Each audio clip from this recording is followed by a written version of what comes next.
गुरुदेव भगवान के चरणों में कोटि कोटि नमन। गुरुदेव भगवान, इस शरीर से काम वासना खत्म हो गई है, पति को काम वासना बहुत है, क्या करूं, मार्गदर्शन करें। पति के अनुकूल चलना चाहिए। जब दो पाणी ग्रहण करते हैं पति और पत्नी, तो एक दूसरे को सहयोग करके मित्र भाव से चलाना चाहिए। हमें अपनी रुचि दूसरे पर नहीं थोपनी चाहिए, बात ध्यान रखना चाहिए।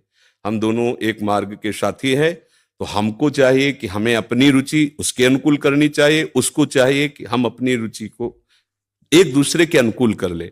अगर आपकी रुचि नहीं है तो पति को मनाइए और अपनी रुचि में उसको अनुकूल कीजिए। अगर वो अनुकूल नहीं होता तो आप कोशिश कीजिए कि आपकी वृत्ति के कारण कहीं वो व्यभिचार में ना उतर जाए, गंदे मार्ग में न जाए। उसका साथ दो, आप उसके साथी हो।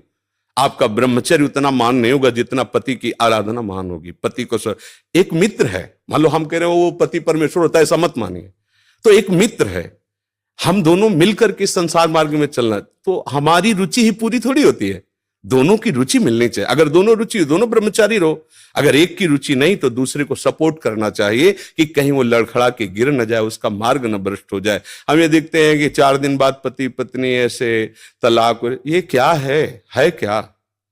सिर्फ अपनी रुचि का पोषण नहीं होना चाहिए। अगर हम दो मिलते हैं, दोनों मित्र बनते हैं, तो एक दूसरे की रुचि का आदर करें, एक दूसरे की रुचि का सहयोग करें, तभी तो जीवन यात्रा चलेगी। नहीं तो कब ऐसे नहीं चलेगा। आप ब्रह्मचारी बन के बैठो और वो व्यभिचार में प्रवृत्त हो जाए, तो आपने पाणी ग्रहण किया था, ये आपकी मित्रता नहीं सही रही। हाँ, वो बहुत ही व्यभिचारी है, अन्य, तो फिर अपने को अलग कर लेना चाहिए। अगर वो एक पत्नी व्रत है तो हमें उसका सहयोग करना चाहिए, उसमें ब्रह्मचर्य की तरफ वृत्ति न रखकर अपने पति की अनुकूलता की तरफ वृत्ति रखनी चाहिए।